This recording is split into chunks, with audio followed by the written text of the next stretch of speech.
Gaming is meant to be a fun and relaxing hobby that allows us to escape the stresses of the real world. I know I'm not alone when I have to pause, set the controller down gently, and by gently I mean smash it with full force against the floor or closest wall, and reflect on whether or not I'm actually having fun.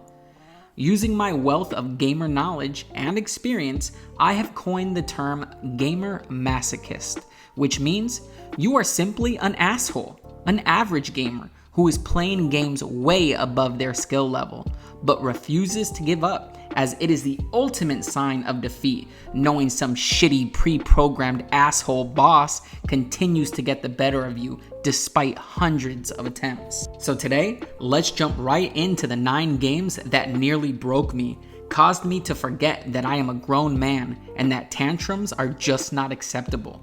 We will also do the unforgivable and mention He Who Must Not Be Named, the game that actually broke me, reminded me that despite all my hard work and efforts, it still wasn't good enough. The game that forced me to hang my head in shame and accept that I am just an average gamer. Contrary to Dante's Inferno, there are not 9 circles to hell, there are 10. So join me as we explore my hellacious trip down trauma-ridden memory lane. Most of you aren't going to recognize this obscure Wii title from 2007, but it goes by the name of Zack and Wiki: Quest for Barbados Treasure. The game falls into the adventure puzzle genre and was developed and published by Capcom. Now, while it pains me to say this game is a super solid experience that did not receive anywhere near as much credit as it should have. The game is extremely challenging and completely respects your intelligence as a gamer and refuses to hold your hand, contrary to what one would initially think when looking at the very misleading box art. Now that we have been fair and objective towards the game, time for some real talk. As you approach the final levels of the game is just way too damn hard. Shame on the person who designed this box art. I hope that you cannot sleep at night to this day. To this day! To this day! To this day! A more accurate box art would have portrayed suppositories and hemorrhoid cream. The game is the reason why 2020 has been so terrible. We are all being universally subjected to bad karma because of Capcom's actions in putting this out into the universe. My only reprieve is knowing that this game only sold 126,000 units over 2 years, which was described as abysmal according to Senior Director of Communications Chris Kramer. So only 126,000 people have been traumatized to the scale that I was. This game made me completely reevaluate my level of intellect, as these puzzles were impossible. Thank you, Capcom, for never attempting to revive this franchise. Focus on bringing back Mega Man Legends.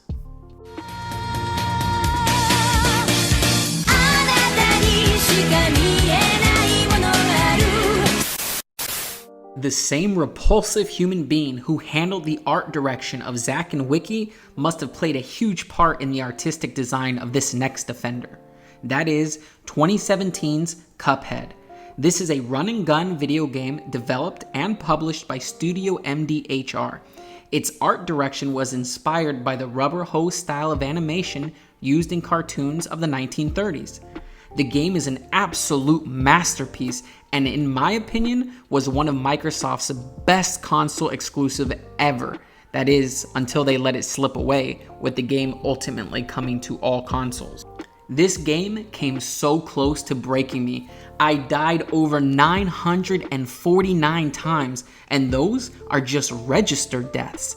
This does not include the amount of times that I restarted a boss midway through because I took too many hits and he was still on his first or second phase, which meant victory was unlikely and I didn't want to waste any additional time. I will not deny that I threw my body down on the floor a couple of times, screaming how I will never beat this. I still have nightmares over Beppy the Clown, Grim Matchstick, and Dr. Call's robot, who shoots projectiles all over the screen that require you to be absolutely perfect in order to dodge.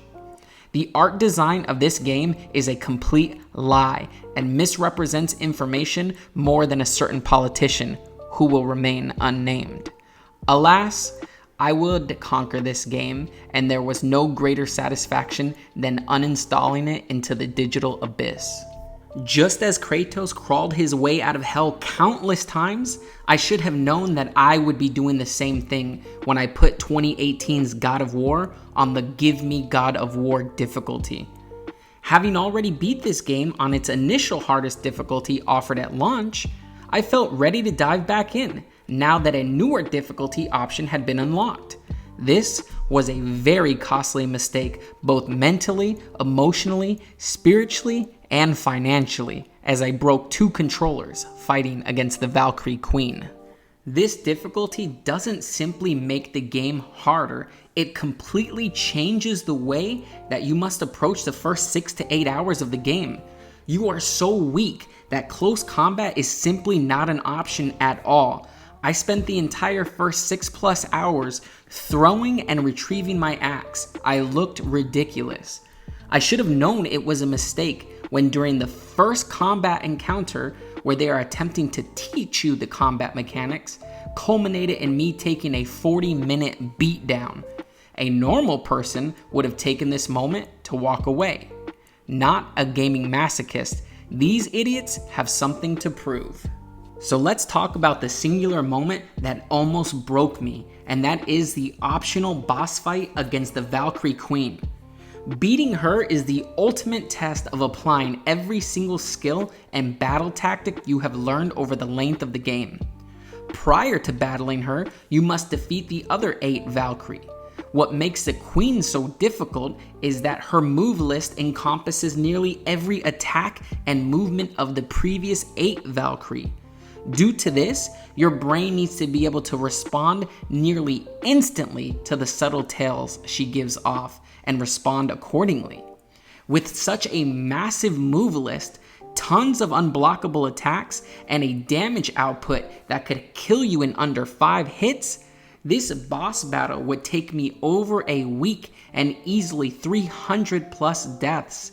And because of this, there is no greater satisfaction than ripping her head off when you finally defeat her. Like Zach and Wiki, I have another obscure title that many of you may have let fly under the radar, and that is Titan Souls. This action-adventure game was developed by UK-based indie studio Acid Nerve and was published by Devolver Digital in 2015. This is a mouthful, but the game is a strategic, open-world, 2D, top-down action-adventure title where the player only has 1 arrow and can only take 1 hit. The goal is to defeat the 19 giant monsters called Titans, which can, just like the player, only take 1 hit, but only having one specific way they can be defeated. The player has to figure out how the respective boss behaves, and by that, find a way to defeat the boss. What makes this game so hard is that the single arrow has to be charged to be shot, and afterwards has to be retrieved to be reused. Each action only able to be done while the player is standing still, making you an easy target for the boss. I died over 500 times on this game, but didn't truly lose faith in my ability until I reached the final boss. In putting this video together and searching for footage, all the videos available are from God tier players, and if I add it to this video, it will make me look like a liar and an even worse gamer than I actually am. So I will refrain from putting in footage in question of the final boss. The next Circle of Hell comes in the form of Dead Cells, a roguelike action platform game inspired by Metroidvania style games. This was developed and published by Motion Twin, and in this game, the player explores a series of procedurally generated dungeons and fights the creatures within. You collect weapons, skins, abilities, power-ups, and even currency. All of this is doled out randomly, so basically your attacks, defense, weapons, move list all vary with each playthrough. In other words, your character build changes dramatically with each playthrough.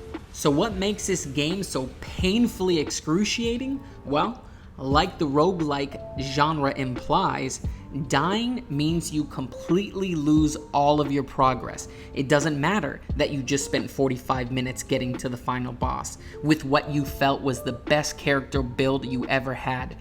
Death means you have lost all progress, character build, perks, and the biggest blow of all, time. Death, like in real life, is final in Dead Cells, unless you find a way to cheese the system, like I did. Something that makes me hate looking at myself in the mirror to this day. To this day! To this day! To this day! I feel so dirty, even saying this. I have never spoken this truth out loud. Maybe getting it off my chest will allow me to love myself again. Maybe I should start a YouTube playlist for my channel titled YouTube Gaming Confessions, where we all get our shameful moments off our chest so that we can love ourselves again. Here goes. Every time the final boss was about to deal the final death blow against me, I would quickly smash on the home button on my Nintendo Switch and close the application down immediately, which made it so when I turned the game back on, I was starting at the final boss again, allowing me to fight him over and over and over until I beat him without having to restart the game. Getting it off my chest did not help at all. Yup, I still hate myself. As we reach the 6th circle of hell, this comes in the form of From Software's Sekiro. I have to admit, for a short period of time, this game did in fact break me. I borrowed it from a fellow YouTuber by the name of Ya Boy Roshi after he proclaimed this game was amazing. I put in about 4 hours before I decided I wasn't in the mood to get wrecked by this game any further. You can only get thrown off a cliff by the first boss encounter so many times before you give up. And let me say this, it wasn't even a real named boss. So I would put this game down and not come back to it again for nearly a year after its launch. And I only did this because I was sick and tired of your boy Roshi throwing it in my face that I couldn't beat it, using it as his point of reference for all video game debates about difficulty. So once and for all, I set out to silence him. This was a grave mistake, as this game is riddled with absolutely punishing bosses that require perfect timing in order to parry their attacks, which then allows you the opportunity to strike. One of the things that made this game so damn hard for me was the fact that my weakness in any game ever made is to parry. I cannot parry to save my life, yet this entire game hinges on your ability to successfully parry. Fortunately for me, I had just beat Star Wars Jedi Fallen Order, and parrying is also essential in that game. Star Wars was essentially Sekiro with training wheels. So for my second crack at the game, I was now a parry master, or so I thought. Everything went smooth until you get to the final boss. He is 3 separate bosses rolled into one. Dying brings you back to the beginning. Knowing that I made it all the way to the end of the game and was about to give up crushed me. I could already hear the onslaught of trash talk that would ensue if I gave up now. I put on my big boy pants and painstakingly died over 100 times before striking my foe down with a final death blow, shouting profanity so loud that the neighbors came by concerned, to which I responded. For the 7th circle of hell, we have Hades. Ironically, a game in which the protagonist Zagreus is doing his best to escape hell. You know what they say, misery needs company, so I guess I must endure hell with Zagreus so that we may escape its clutches together. This is another roguelike game, similar to as described in our Dead Cells discussion. Death is final, and death is costly. The average run took me anywhere from 29 to 35 minutes to reach the final boss encounter, so death means losing that much time and starting over from scratch. Unfortunately, the previous cheese used to conquer Dead Cells was not an option. Believe me, I tried. and the game developer anticipated such dirty tactics as well. So I was faced with only one option: to continue and endure over and over and over until on my 30th playthrough, I finally managed to beat Hades, the final boss. I truly considered giving up, as at one point I died on the final boss with all 3 of my revives intact, full health, and the best build I ever had. I told myself, if you can't do it with every advantage in your favor, you will never conquer this game. The gaming masochist within myself wouldn't allow me to quit. I have now since conquered the game 12 times, rolling the credits with my 10th win, and continue to play, hoping to achieve the epilogue, which takes 30 escapes from hell. Despite almost quitting, I am glad I didn't, as this is my front runner for 2020 Game of the Year. For the 8th circle of hell, we have Hollow Knight. I was so hyped for this game, following every single tidbit of news leading up to its launch. Everything about this game was beautiful, from the art style to the combat. This game, like Sekiro, broke me, but only temporarily. Hollow Knight launched in February of 2017. I bought this game day one and put in 35 hours before quitting. I have 2 weaknesses as a gamer. As previously mentioned, the ability to parry and be patient, and second, 0 sense of direction.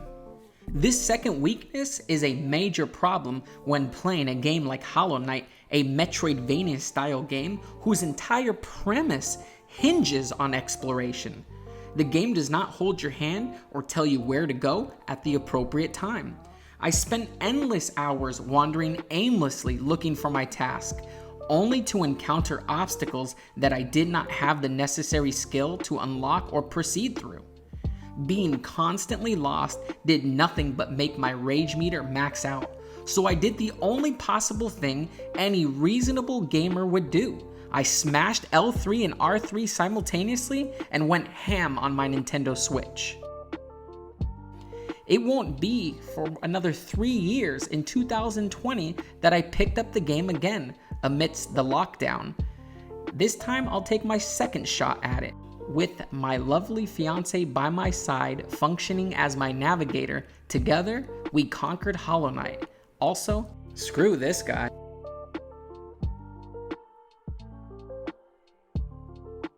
Once again, From Software makes a list with Bloodborne.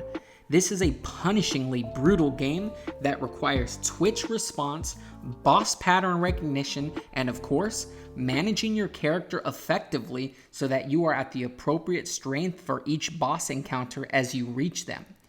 This game made me want to quit so many times, but with the PS4 library being limited close to launch, there wasn't much to play, so I continued to press forward until I was able to successfully conquer my demons. This would go down as one of the best PS4 games of all time and will also earn my award for the 9th Gaming Circle of Hell. And here we are, the game that broke me, that haunts me to this day. Even the mention of this game makes my stomach hurt. That is, Jonathan Blow's The Witness. This game came out in 2016 and was created by Jonathan Blow, the creator behind one of my favorite games of all times from the Xbox 360, Braid. In this game, players progress by solving puzzles, which are based on interactions with grids presented on panels around the island or paths hidden within the environment. This game provides no instructions on how the puzzles are solved, requiring the player to identify the meaning of symbols in the puzzles. The central design element to this game was how these puzzles are presented so that the player can achieve the moment of inspiration through trial and error and gain that comprehension themselves. This is bullshit. I could not solve this game to save my life.